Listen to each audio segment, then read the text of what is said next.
You're listening to the GreenSkull podcast. A podcast for Fife fans, music artists, and creatives alike.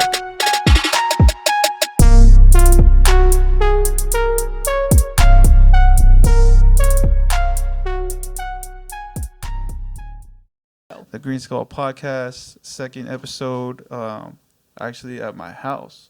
Nice. The second episode filmed at my house. Had to bring Danny back. One, it's been a minute, just hanging out in general. Two, I want to know what's going on with you in music and just life and fatherhood itself. Yeah. So, yeah. Yeah, life's happening, man. So, you mentioned earlier that you're doing like a Christmas project? So long story short, a couple years back, I did a little Christmas mixtape, Christmas Blessings. I remember. That thing was a blast.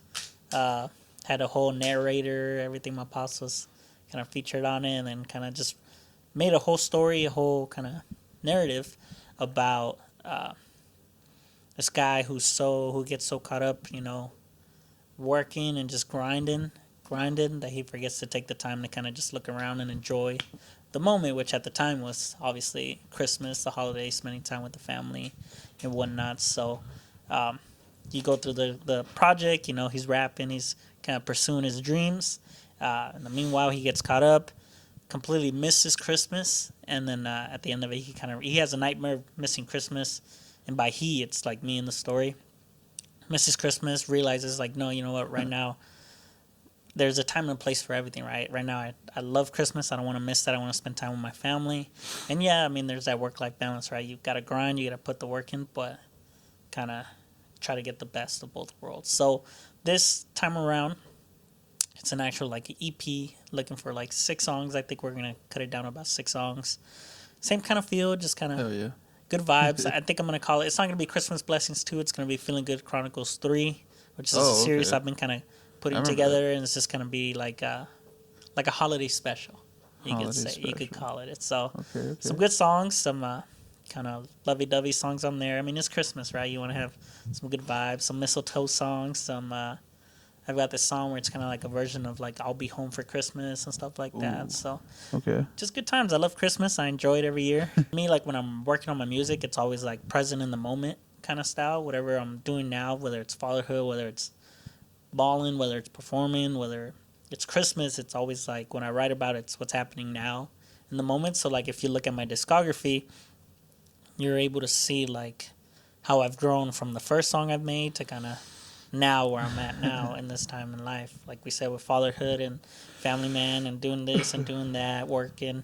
So with this project, it's kind of a little bit of that in the moment now, but also I've been trying to take more of a like a songwriter approach, where it's not just bars, but actually making music, making songs, not just kind of filling it up with a verse, another 16, and then a hook that just kind of somehow ties it all together, but actually creating songs that kind of flow together. So that's kind of been the process, and at least for me, as I create in the moment, it kind of makes you appreciate the moment at the same time. So I'm kind of looking forward to the Christmas season, but staying busy with that, the Feeling Good Chronicles 3, and then before then I've got a couple singles I'm going to drop.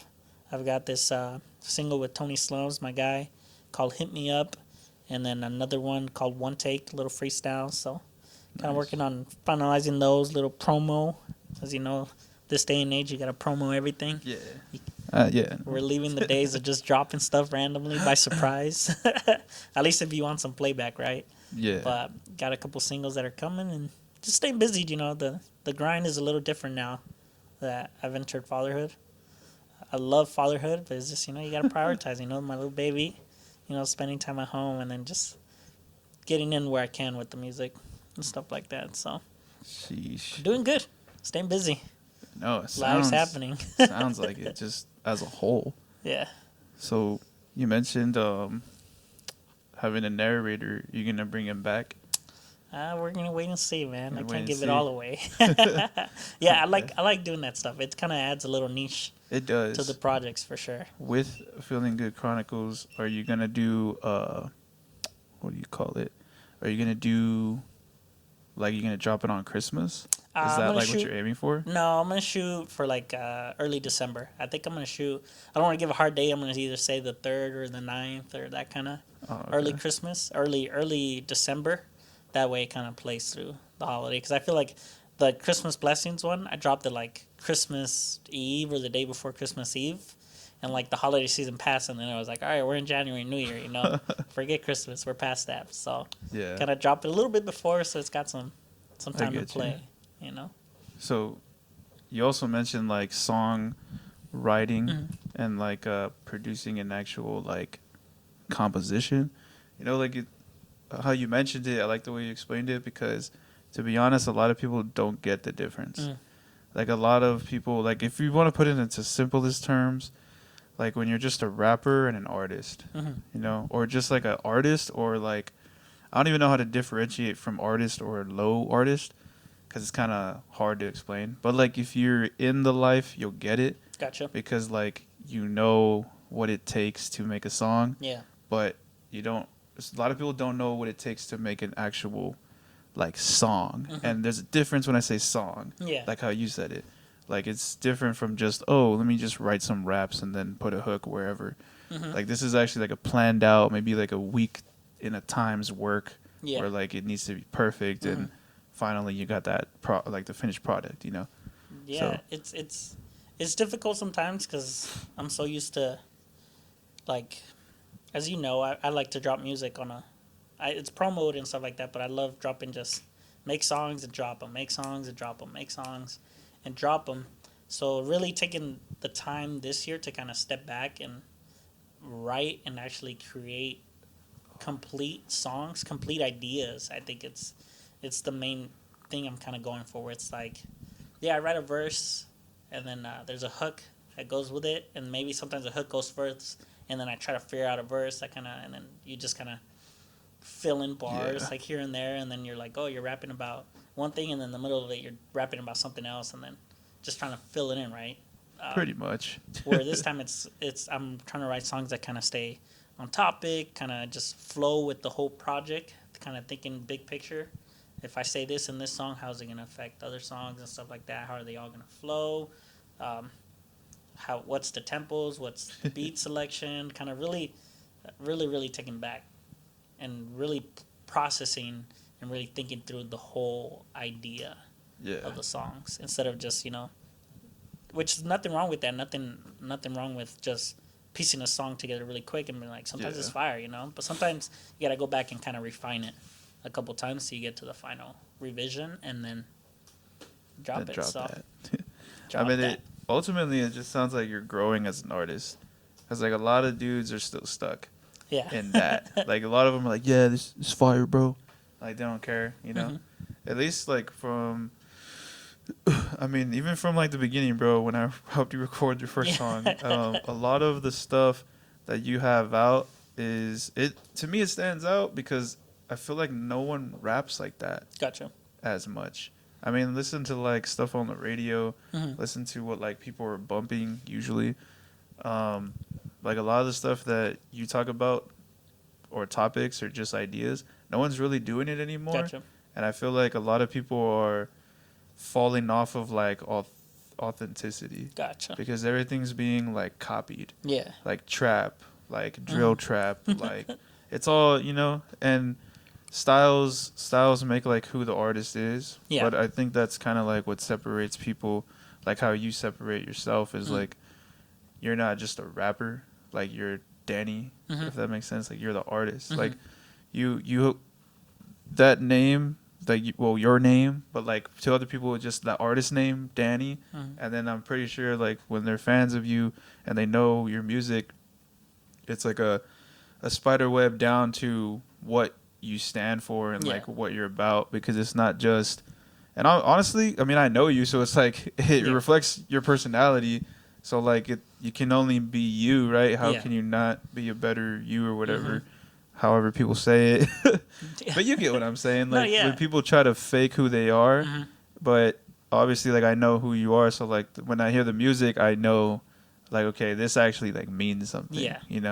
So I think that's like the coolest thing about your music. But I do like how you kind of jumped jump to like the bars, like the hip hop, like the what do you call it? Like the growth of hip hop style, where it's like it doesn't even need to really make sense. It's just hip hop, you know. Like you're just rapping.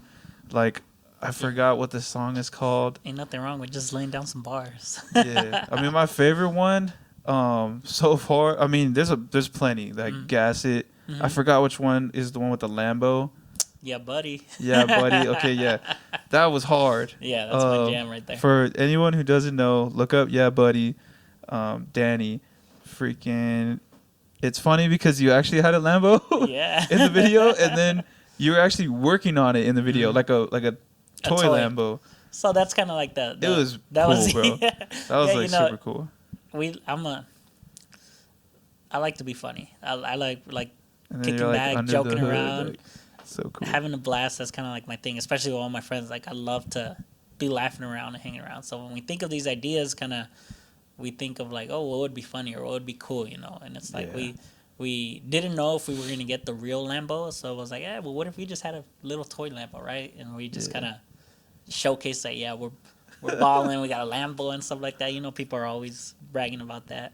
So it's like, oh, we got the toy Lambo, and then like the day before we were gonna shoot, we were like, oh, we got the real Lambo. Oh shoot, well, we got to do this. So we go from the little one, and then when the hood comes in, that yeah, buddy, rolling like a big shot. We'll pull up in the Lambo, man. No big. Dude, you threw me off 100%. When I saw you in the Lambo, you threw me off. I was like, what? Wait a minute. And that's the whole thing. It's just like, it's cool and it's creative, right? And at that point, it's like I had the idea. I talked about it with Robbie, my videographer, Alexis, my team, and they were just full support. They're like, yeah, let's figure it out. I mean, I don't know how it's gonna look at the end, but we can make something happen. And sure enough, they ended up tag team in the video. Robbie did all the video, actual shooting and the editing, and then Alexis kind of did all the behind the scenes, kind of photography and stuff like that. Which is, it's super nice having a team that gets gets excited about your ideas and helps you kind of fulfill them and kind of push them through. So shout out to them for sure. But yeah, buddy's been a good one for me. I mean, I walk around and people are like, Danny, yeah, buddy. Like, just shouting, buddy. Like, at work and stuff. All my coworkers are like, yeah, buddy. And I'm just like, yeah, buddy. Yeah, I like that, man. That your version of yeah, buddy, for me, is Juice Moves.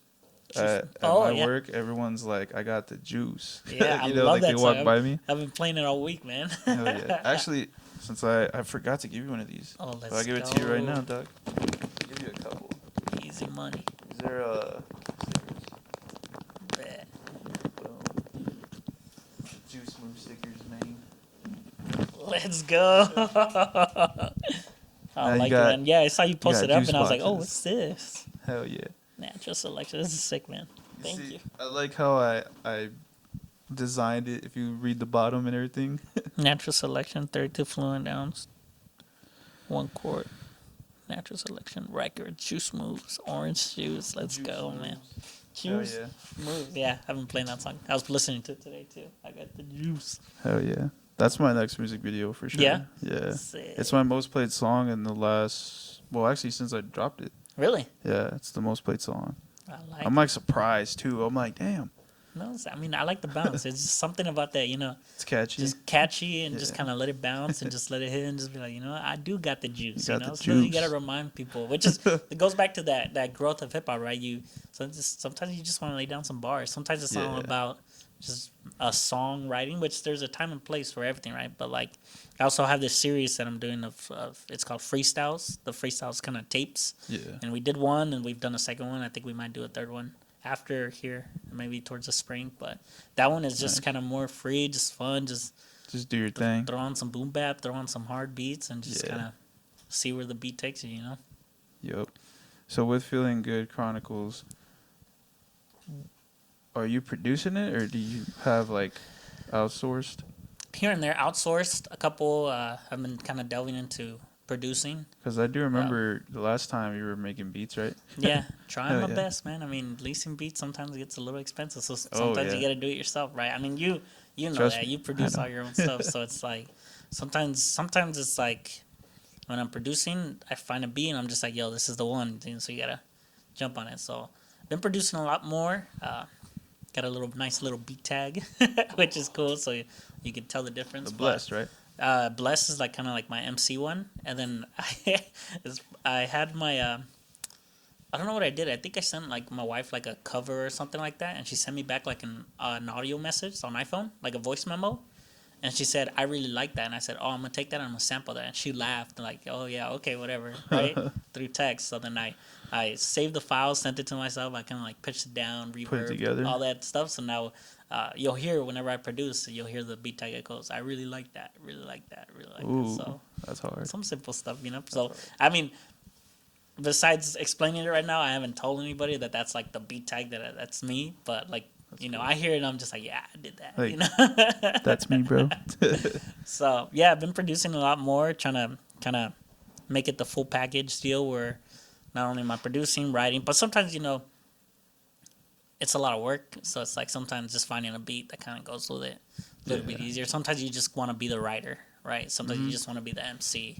Sometimes you can do both. Sometimes, sometimes I just make a beat and I send it out and I don't ever use it. So it's like, it's nice having that another tool kind of in the arsenal, in the little belt where it's like, yeah, if I needed to, I don't got to wait on people, which is, I feel like that's where I learn, or why I learn a lot of the stuff that I do skill wise. It's because I get tired of waiting on people and stuff like that. That's how I knew. I think I told you this before, where it was like, that's how I knew that you were really about it. Because there's always those people who are like, oh, I can't rap today because I have to wait for studio time. And to get studio time, I have to get paid. To get paid, I have to wait for my paycheck and blah, blah, blah, right? But you were one of the few, actually, and next to Fredo, that you guys did your own thing. You didn't wait for nobody. And that was like low key, I remember I was like, dang, they're not going to come over no more. Like they're not going to come record and stuff. But then I thought, you know what, like that's good though, because you have it full access. You don't have to wait for nobody. And that's how I started. I was like, I'm tired of waiting. Like I'm done, bro. And it's better to learn, like how you said, to have, like, knowledge is power. Like when you know more, then when people try to BS you, or if whatever, like time spans, like when people say, oh yeah, I'll turn the music video around in like a week or whatever, but how long it's took really you. Gonna take, and you're like, come on, bro. Or like a beat or mixing, because I'm sure you dabbled in mixing. Like it starts opening up like okay, you know why it's taking forever? Because it's not prioritized. Maybe I didn't pay you enough. Maybe whatever. You know? Or they got other stuff on their plate that they had before. Because like we said before, I like to just drop stuff on a whim and just go. So it's like a lot of times the turnaround time was a little difficult because it's like I got this freestyle I want to drop tomorrow, and my engineer, my mixer can't get it done till Sunday. So it's like, oh, it kind of slows the momentum down. But now along with producing and writing and all this stuff, I'm also engineering. I'm mixing my own stuff. I've been doing the last maybe 4 or 5 projects. So it's like kind of jumping and diving into that has now allowed me to have more freedom, because now I'm not waiting on people. And I mean, I've had some great engineers, and I'm never going to say that I'm better than them because they've been doing it far longer than me. But it's just nice to know, like, hey, if I need to go and just get myself a quick rough, I can do that, get it mixed out, have it in my phone, and then I don't gotta. It just kind of adds to the creative process where I don't have to wait and be like, oh, how's this gonna sound once it's mixed and stuff like that. How's it all gonna come together when I'm already doing it? So it just works out. I mean, if I want like a super duper clean project, I still reach out to my guys like, hey, I need you on this one. But if I can do it myself and it's sounding clean, I mean, that's the same thing why I got into like or why it's so nice that I know how to like work on my own cars, because I don't have to take it down to the store to do a no change. I don't gotta. I can change my own filters. I can do spark plugs. I can do this. I can do that. Whatever, which is nice. Saves money. Save some money, and allow now my money's, instead of my money going to beats and mixing and stuff like that, my money can now go to promo or to this or to that. Marketing and all that stuff, which is, I think, a benefit in the long run. Hell yeah. So I think an undervalued part of like making music too is like what you said, like a lot of people don't do it themselves. So like a lot of people are just writers, and I think like that's another thing too. Like people like I'll use Russ as an example. People would say like Russ is big headed and blah blah blah. Like he's too braggadocious. But we've heard many rappers, and they're all braggadocious, bro. Like that's not the point. That's what rap is. That's what rap is. You're just bragging about like how cool or how good you rap. At least today's rap, Yeah. But like when I talk about Russ, I'm talking about like he mentions that in his songs, like who made the beat, not you. Yeah. Like who makes your hook, not you. Yeah. Like he's basically saying like I do all of this. Yeah. You know what I mean? And that's the coolest thing because I feel like it's undervalued. Like when rappers or just artists in general, like if you know how to play guitar or whatever, as long as you know how to record yourself and like do stuff like that, I feel like it's a huge tool, but also it's super undervalued. People look at you like you should have been doing that, but it's funny because they act like a lot of these artists do that and they don't. Yeah. You're basically just you're basically waiting for someone to give you the beat or whatever, you know. You pull up and then see what kind of inspires you, which or sometimes like people just put it together for you, and it's never usually like that when it's just you. Yeah. And that's another thing too is like I like to see that at least you have a team. You know what I mean? Like how you have a guy for videos or you have a guy for mixing. If you have a question, like I have homies, but it's just been so long and like people have kind of like separated and moved on with their lives. Some of them don't even make music anymore. Wow. You know, I mean, like even within like my hip hop group that like you know Frankie, no more music. The homie Nico barely. Just everybody kind of drifted apart. So like that's when things for me, anyways, really had to rely on my skill set. Other artists who are just writers probably would have gave up. Yeah. Because now you got to rely on YouTube beats, and the thing about YouTube beats is it's amazing. It's a good tool. It's just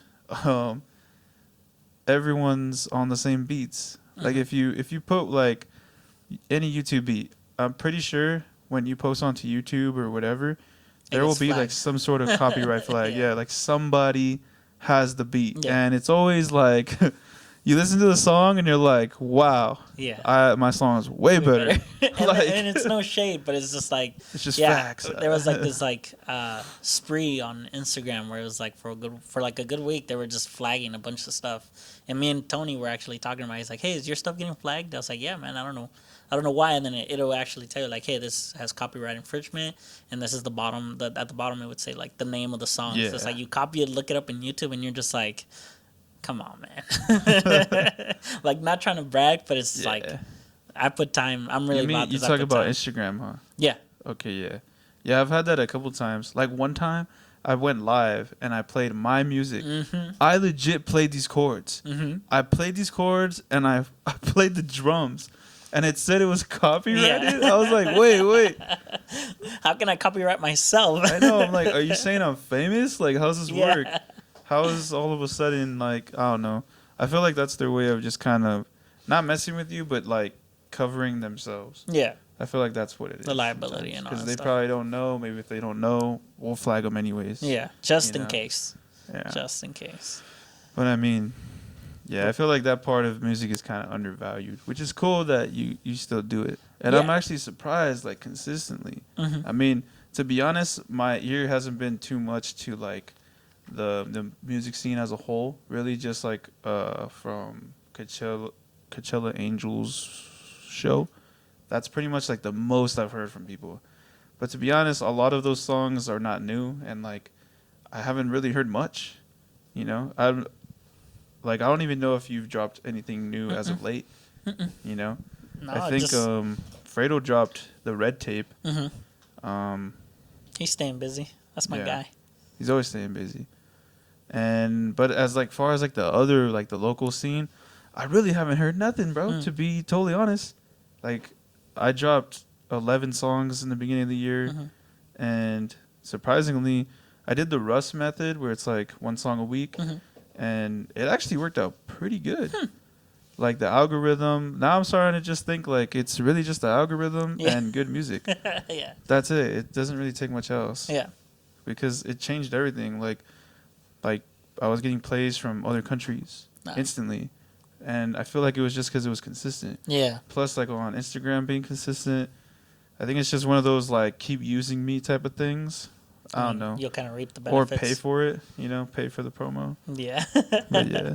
Yeah, I haven't dropped much this year. It's just kind of been a year where taking time to kind of just, instead of just kind of keeping my finger on the trigger as I did like the year before, where I just dropped like song after song, project after project. Yeah, bro. This year's kind of been more kind of just steady aiming, and kind of now as things are kind of coming together, we're going to start kind of shooting exactly where we want to shoot. So like this Hit Me Up song is kind of like almost like a pop-ish kind of song, but it still has some good kind of bars and stuff like that. And then this One Take song is just like a freestyle, just kind of almost in a sense just kind of reminding people that I'm still making music. I'm still here. Don't forget about me, and don't forget, man, and don't forget what I can do. And then kind of get that preface and kind of build some momentum as we go towards the Christmas project and then towards the freestyles project in the spring. So it's just kind of shaking off the rust a little bit and kind of getting back into the swing of things. As I'm a dad now, so kind of just prioritizing life stuff has changed a bit. Nothing crazy, but yeah, just taking time to make sure my baby's good, my family's good, and then if there's time left over, then we'll do what we can, either work on the car or jump in the stew. Jump in the stew. I have too many hobbies. Yeah, way too many hobbies. Basketball, all that good stuff, as you see. Here chilling with the one bad knee. We can't see. No. There it is. There it is, man. So just got too many hobbies, but I'm trying to make good use of the time that I have. So like these last couple of weeks, my baby's kind of getting into more of a set schedule. She goes to bed at 7, so it's like once I get her down, then it's like my studio's right across the hall. The sound doesn't affect her at all. She loves music, loves just kind of hard-hitting drums. That works out. It works out, yeah. If anything, if she's up, then she'll kind of crawl around and just kind of listen, or we'll watch music videos in the living room and just kind of stay kind of connected that way and kind of stay. Yeah. As she watches videos, I'm still writing on my phone, which is so much easier. You can just do everything from here, right? Yeah. Right? If I need to record an idea, then I'll record it off the voice memo or a video and stuff like that. And then when I have time, when I can get back in the studio, then I kind of lay it down and put it together. So, hell yeah. You just got to find the nuggets of time, the pockets where you can get in. Yup. But so I remember like a lot of your music is censored. Mm-hmm. Like it's not what do you call it? Like there's no bad words. We don't use bad words here. Yeah. There's plenty of other words to use. Yeah. So like with having a child, do you think more consciously even on top of that? Like what you talk about in music? Yeah. Not even to say like you talk about bad things. I'm just saying like do you think consciously more now? In a sense. I mean, as you said, I like to be authentic in the music, right? So there's dad bars in there now. That's been kind of another level. I've kind of Father of the Year kind of added that to the arsenal. But conscious is just kind of what I put out. I mean, there's authentic, but then there's like transparency as well, right? If it makes it into a song, it's because I really want to talk about it, or I really need to talk about it to vent and get it out. So and then knowing that she's gonna grow up and she's eventually gonna know that I do this, and I wonder what that's gonna be like. Yeah, that's gonna be surreal. So like when she was in the womb, we would play her. I wrote her a song on Freestyles 2. Kind of wrote her a song, kind of getting ready for her coming and being born.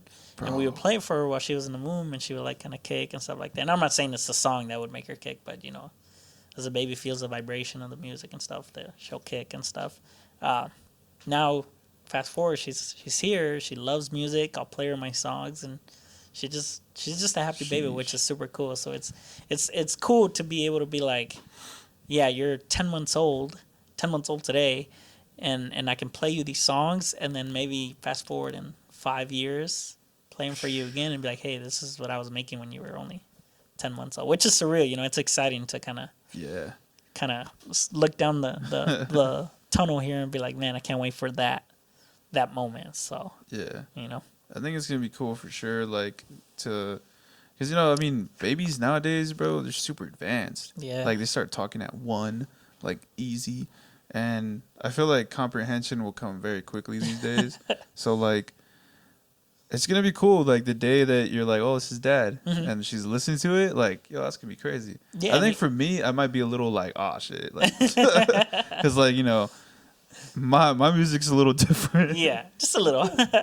But I think it's Just a even little. cool because she loves music. Like I said, she loves watching videos. We have a piano. So as my wife just sent me a video, she's crawling by the piano, kind of reaching up, trying to press the keys right now. So she's crawling, kind of standing up on her own. So she's getting ready to walk too.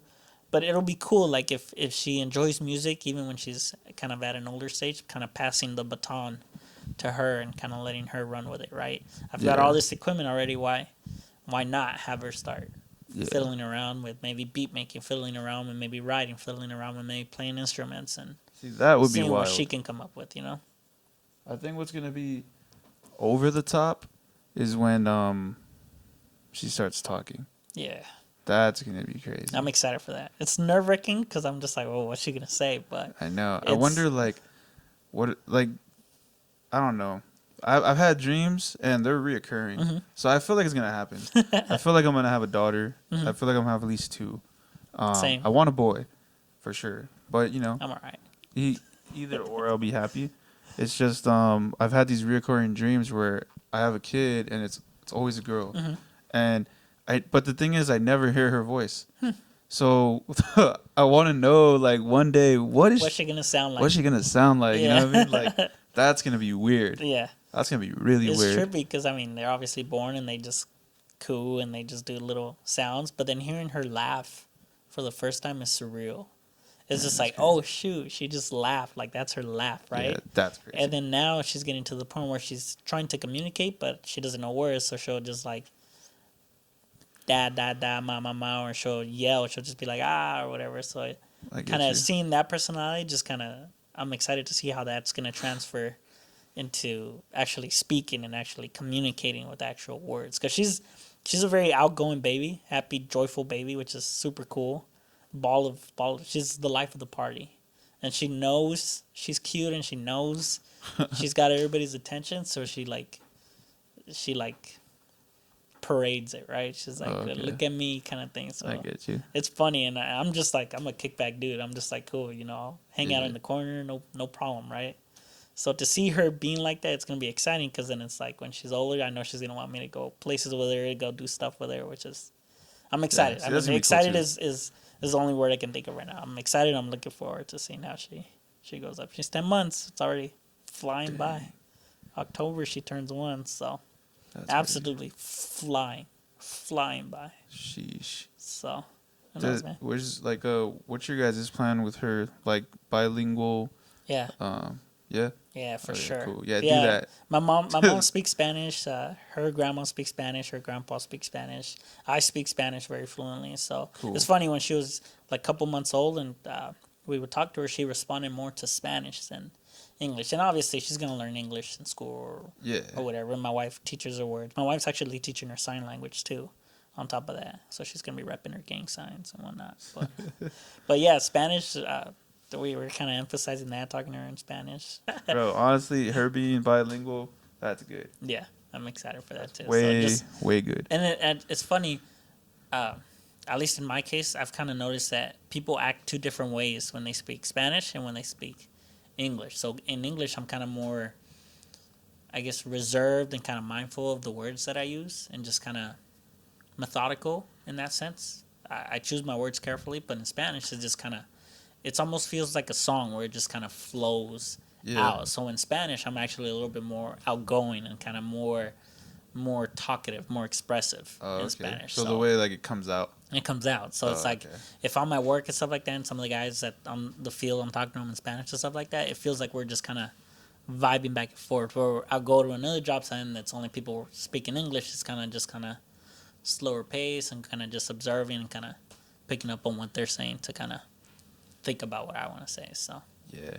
What's your like? Did you grow up speaking Spanish first? yeah, so my mom till about recently, my mom only spoke Spanish. She went to school the last couple of years to learn English, but I mean at home it was nothing but Spanish with her. Dang. And then me and my brother, we went to school. We obviously learned English there, so we would talk English to each other. But in order to communicate with my mom, we'd have to talk Spanish, obviously. And then my whole family spoke Spanish. My grandma, my uncles, So seeing them at the parties and seeing them when they would come over, we would go over. It's just straight Spanish. And then my cousins, we would talk English to them because we were all about the same age, so we were all going to school together. But yeah, Spanish has been in my life since birth. Nice. In all reality. That's good. Because, yeah, man, I'd be struggling, to be honest.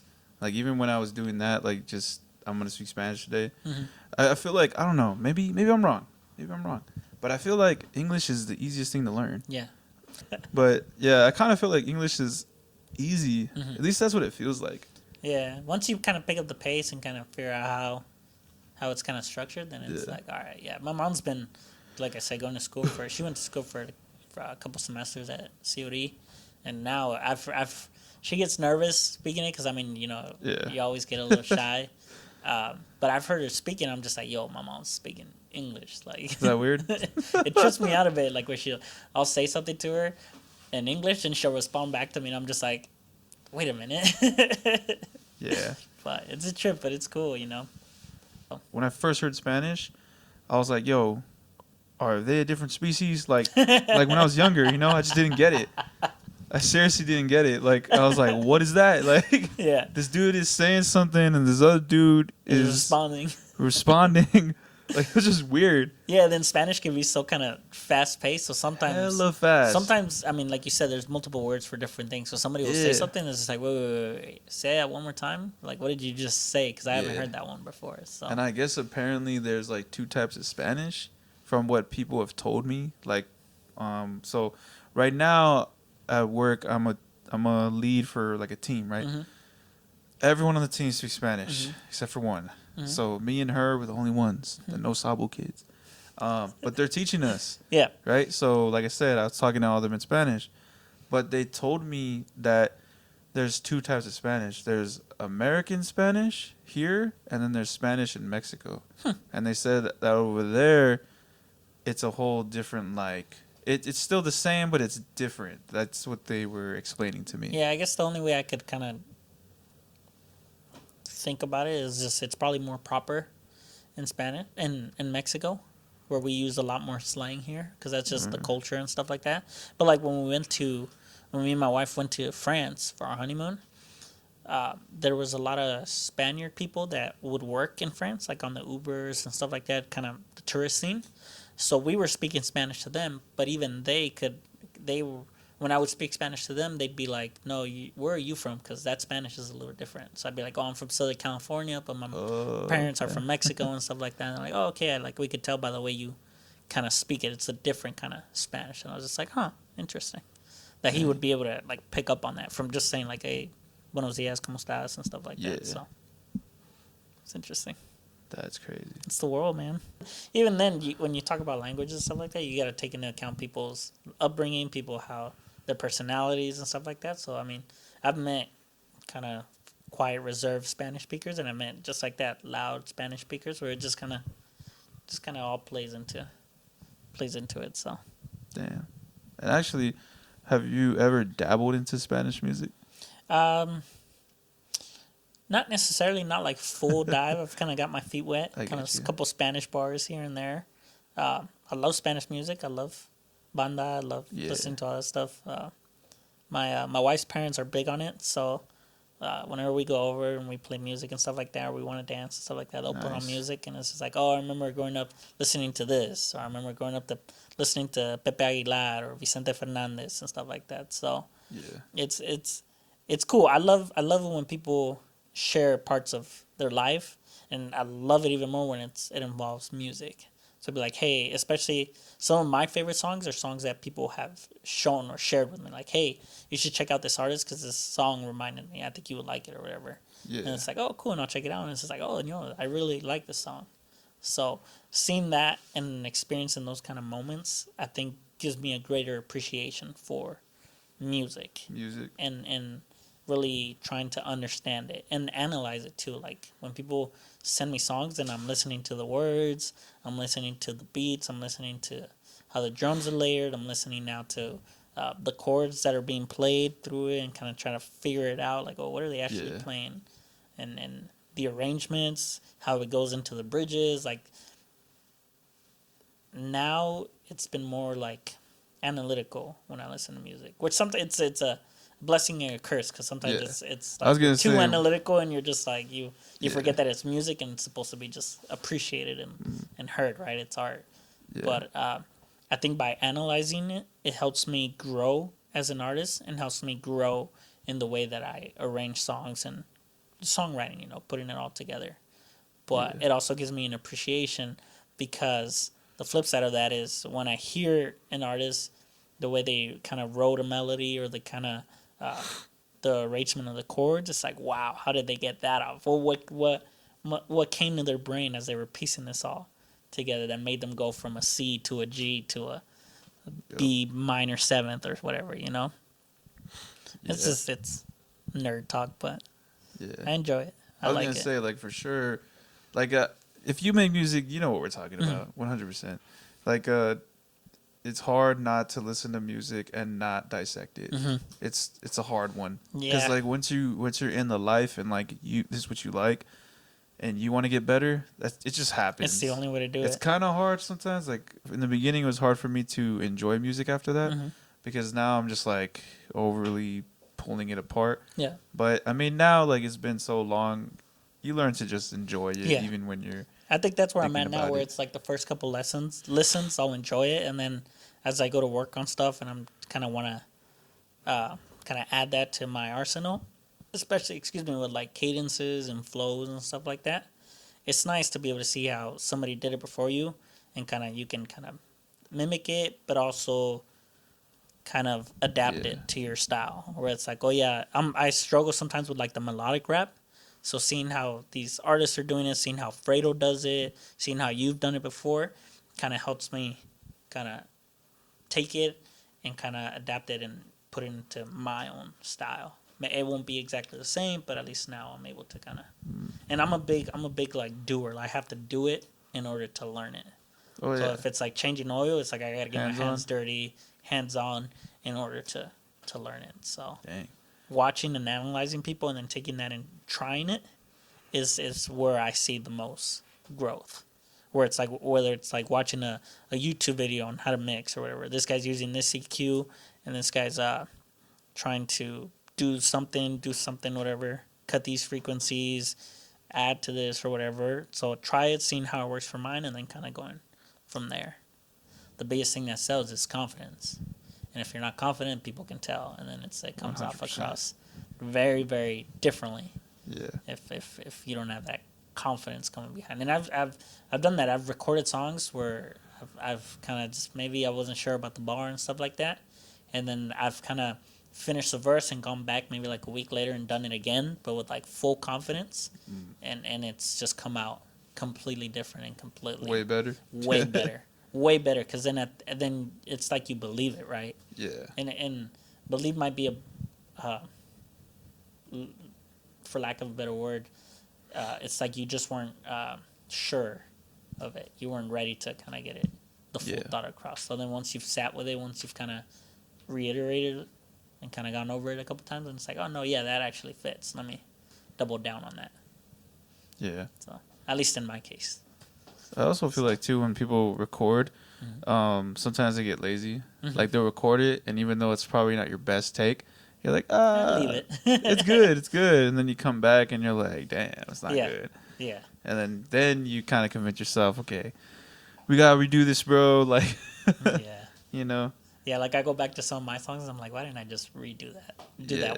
that one word I in the get middle you. of the 16. It's you like, can why hear didn't I it, just redo like it? no one else can hear it, but you can hear it, Yeah, and you're because like, we're damn. our own biggest critics, right? When it Pretty comes to this much. music stuff, but yeah, it's like sometimes if I find myself kind of being that lazy, it's like, all right, I'll stop it and come back to it.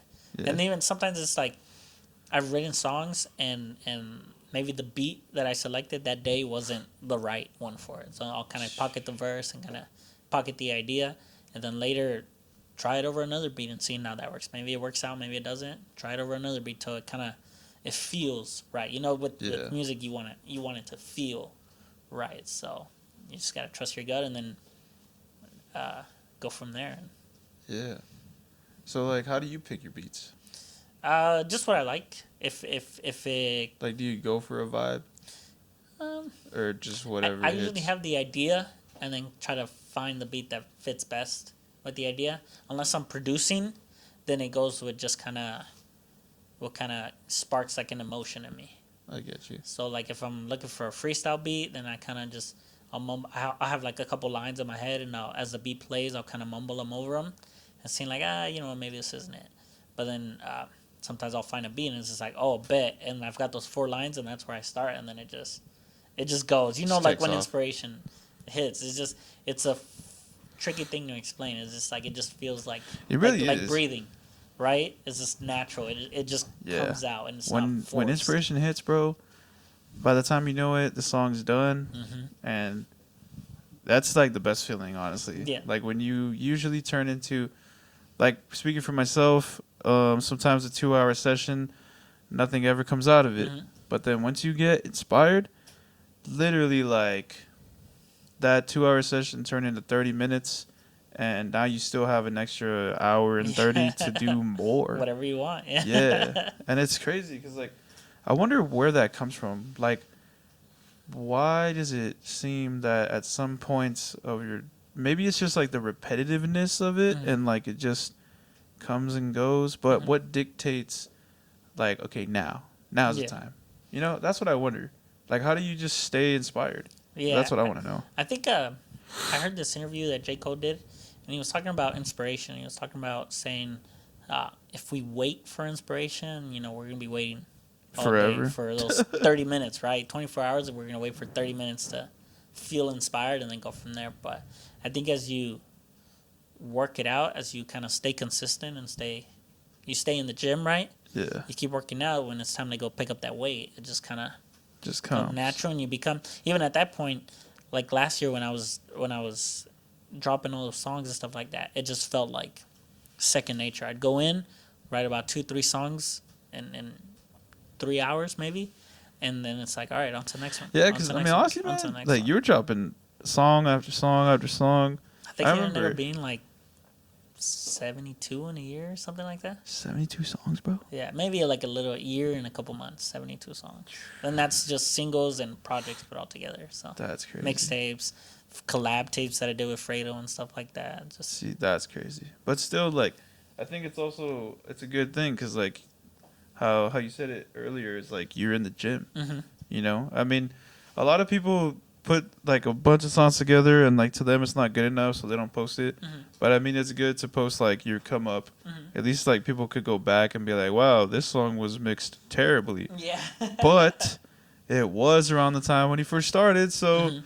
that song's still cool. You know, stuff Yeah, like that. Tony puts it in the best way. I've kind of, I sat down and did a podcast with him, and he, and maybe more words, he kind of said, you're kind of documenting your growth as an artist, right? Pretty much. As you're growing and as you're improving with each project, we're able to see that because we can see where you started. We can see the first song you put out, and now the new stuff that you're putting out. You can see that Danny has grown in the whatever 6-7 years that he's been doing this.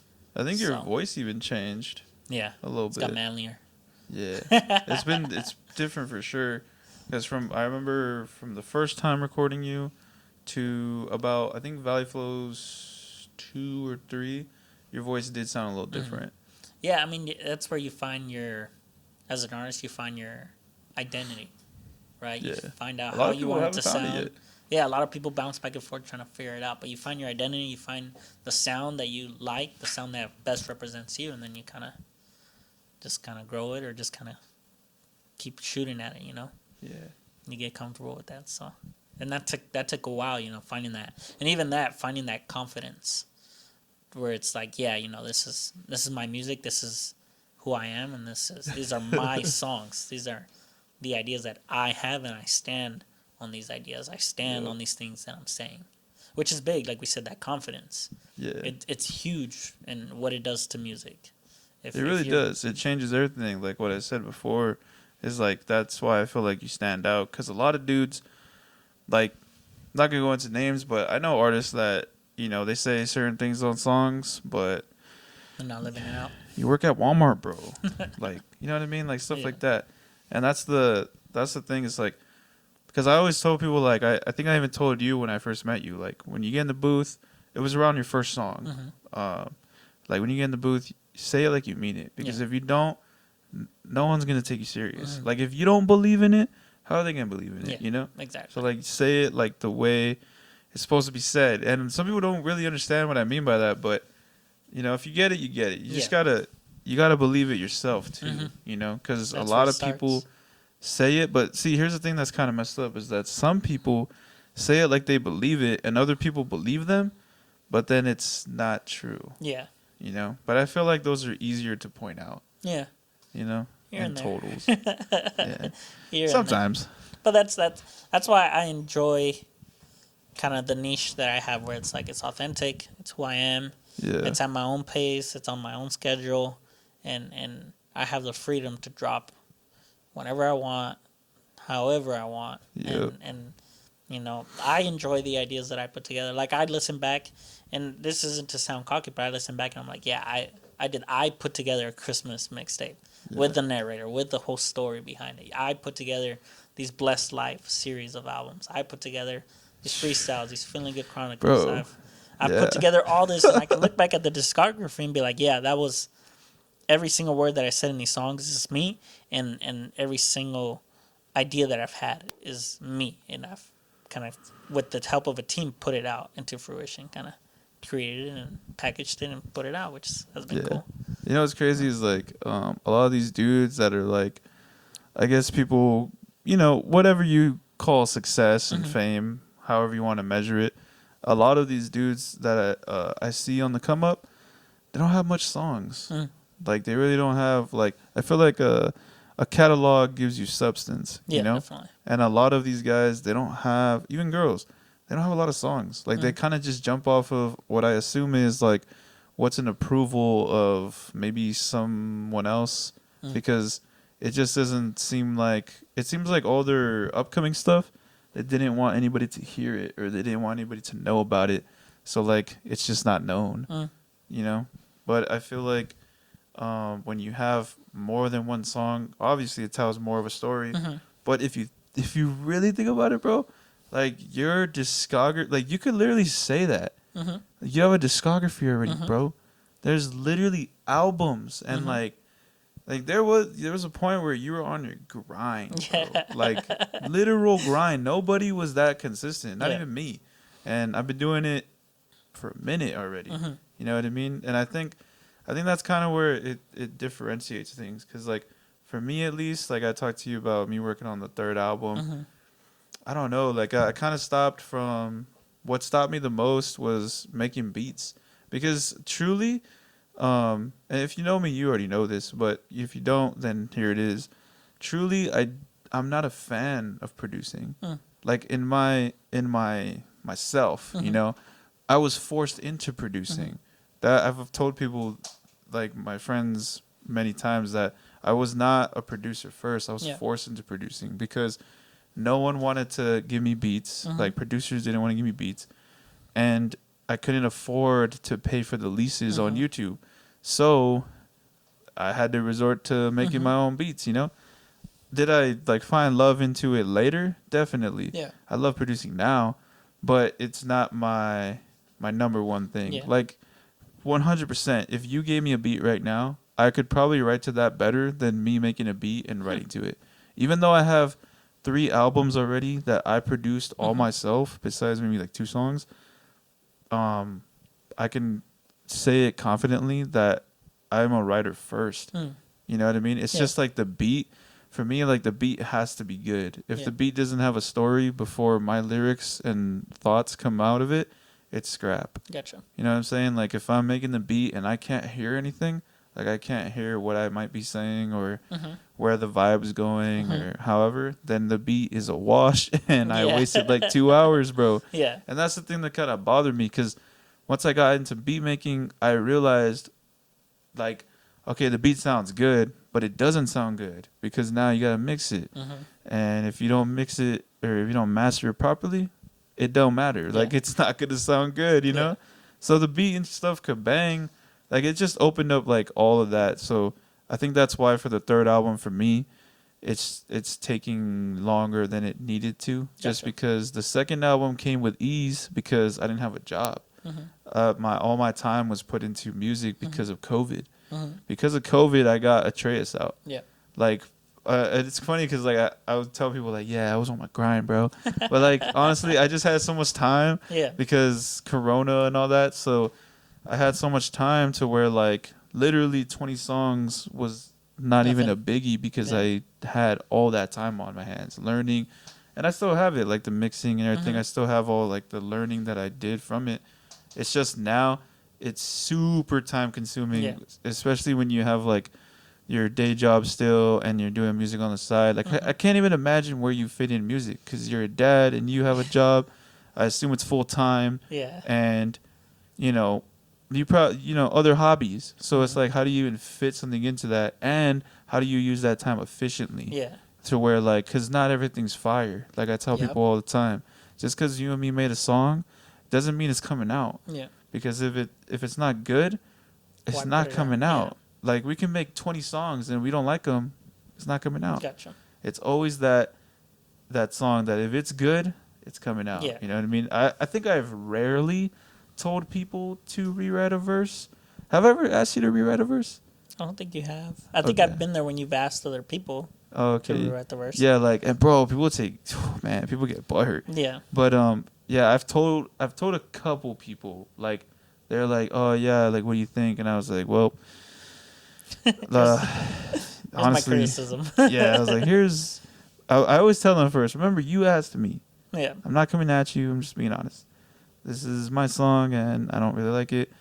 I think you could still be on the song, just redo it. Yeah. Give it more effort, you know? That's pretty much it. But, like, some people, they get butthurt, you know? Yeah. But at the same time, it's like you're putting your name. So Yeah. that's how you want to put out a quality. That's the thing that people quality don't get. project. That's the difference between artists and just a rapper. Because some people, they don't have a name, or they don't have, like, something sticking to them. Or the small amount of fame that they could possibly get from wherever you find success, Instagram, Spotify, whatever. My name holds value just like your name does, but it only holds value because you value it. You know, if you didn't care about your name, you would put anybody on your songs. You would literally put Anybody. some like trash on your songs. You know what I'm saying? And then the song would just be horrible. Yeah. You know, and then no one would care, and then you're them, basically. Yeah. So I think that's a lot of the reason why people don't understand at the end of the day, especially when you're serious, it's a music business. Yeah. You know? Yeah, and then you're putting your name is like your brand, as you say. You value it, and I've spent all this time kind of building it up. I'm not just gonna let anybody come in and just kind of put a bad rep to it, which is cool. Like working with you guys, you and Fredo, you guys already know my style. You guys know when I send you something, Yeah. in a sense, how it needs to come back. Yeah. Regarding content and stuff like that, as my music censor. So part of it is like I don't get to work with a lot of people, but at least the people that I do get to work with, I know that they're gonna deliver exactly what my music needs, which Yeah. has been super duper nice. I know if I send you a beat or a song, you're gonna come back with a fire verse. If I send it to Tony, if I send it to Fredo, I know you guys are gonna consistently come back with exactly what I know the song needs. Yeah. So that's been the luxury as well. It's like blessing and a curse, right? I don't get to work with a lot of people, but you know, I don't need to work with a lot of people. Yeah, it's fun. I love collabing. I love doing all this stuff, featuring and stuff like that. And I'm more than willing to feature on other people's songs. It's just when it comes to my music, I'm putting my name behind it, and people know who I am, and people will call me out on that. You know, if I'm talking about something, if I'm doing something that doesn't reflect exactly who I am, then they're like, "Hey, Danny, come on.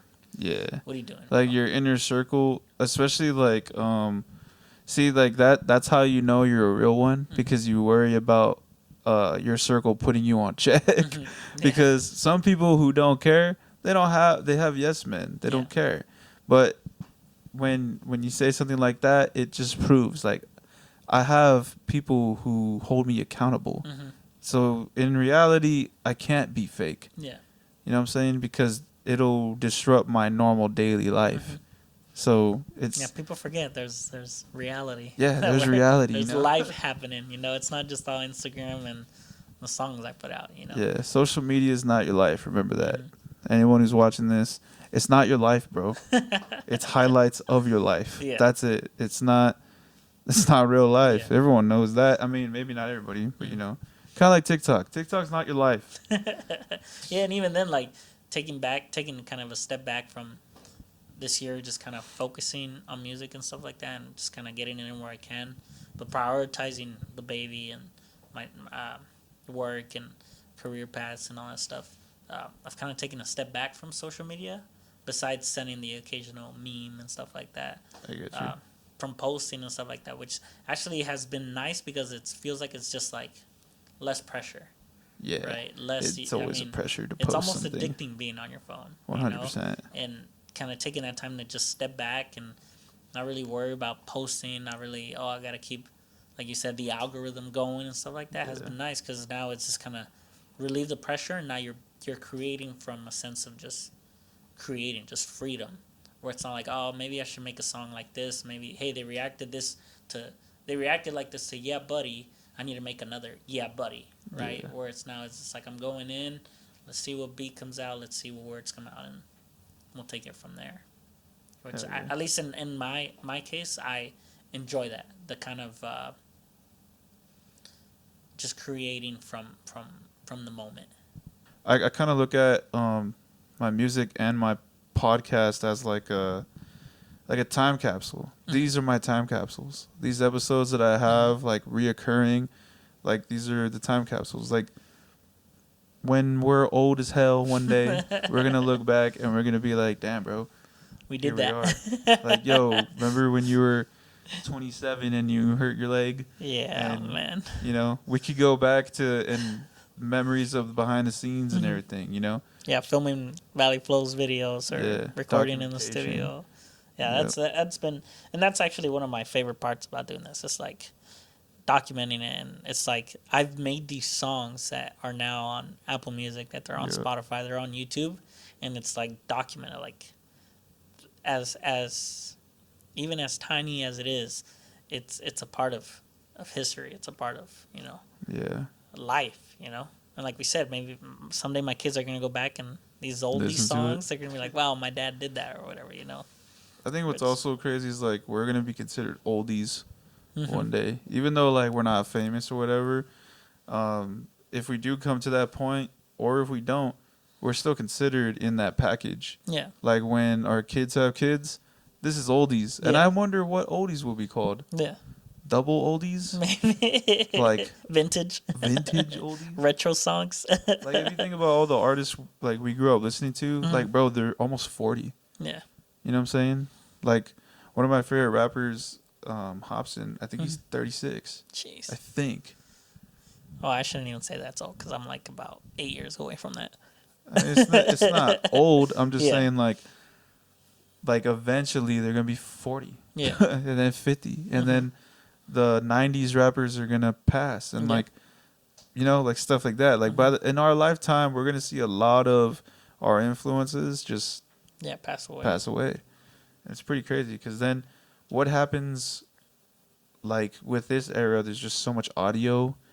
Does it just get buried until someone like who uploads all these old songs onto YouTube like repeatedly? You know, and it's like I feel like eventually things are gonna get lost in the sauce. Like.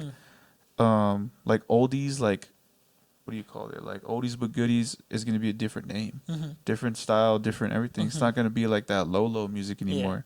It's gonna be like fucking Drake, like you know, like when Drake's old. It's gonna be weird. Yeah, it's gonna be super weird. And then I wonder what's coming next. Yeah, what's the next wave? You know. Yeah. But yeah, man. Just want to say thanks for coming by. We'll segue out, you know, GreenSkull podcast.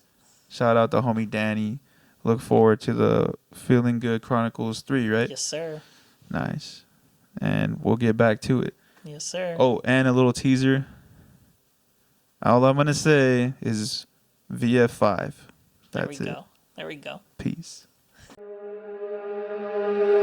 listening to the GreenSkull podcast. A podcast for Fife fans, music artists, and creatives alike.